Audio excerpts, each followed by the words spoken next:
आजकल होली में हर तरीके के रंग आ गए हैं बाजार में। सिल्वर कलर से खेलते हैं, कोई तो काले कलर से खेलने लग गए हैं, कुछ लोग ब्लू कलर से खेलने लग गए हैं।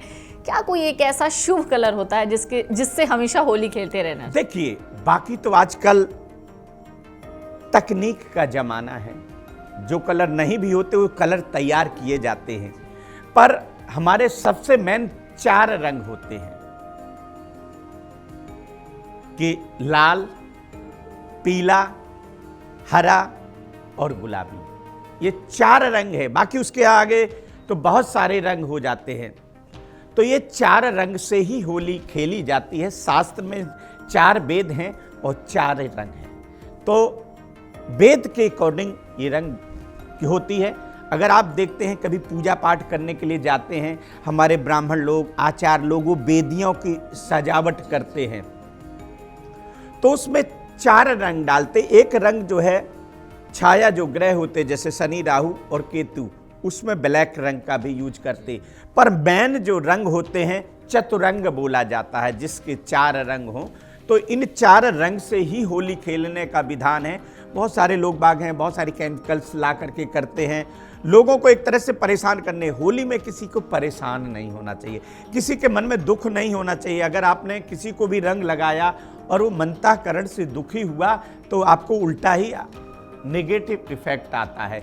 इसलिए होली जो त्यौहार है, बड़े सौहार्द और खुशी का पर्व है।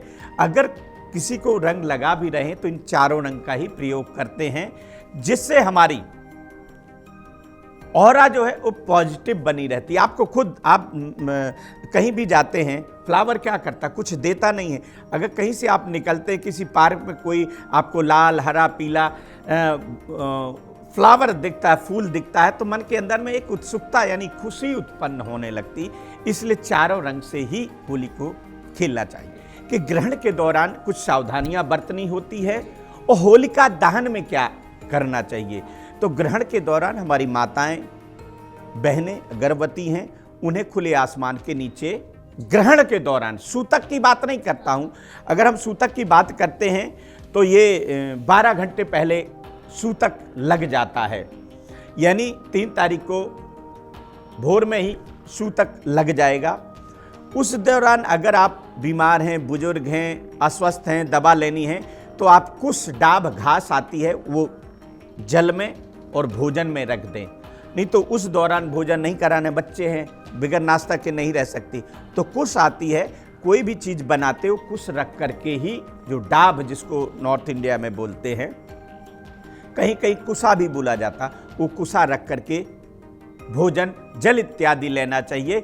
इसलिए वो ग्रहण काल का जो लिया गया जो अन्न जल है, वो आपको हानि नहीं करता है, और ग्रहण के दौरान नहीं देखना चाहिए, खास करके गर्भवती माताओं और बहनें को। इस दौरान आप गीता का पाठ कर सकते, गायत्री मंत्र का आप जाप कर सकते हैं, और ग्रहण के पश्चात आटा, नमक, झाड़ू, पुराने कपड़े, ये 4 वस्तुएं स्वेपर को दान किया जाता। हर एक दान अलग अलग लोगों को दिया जाता है।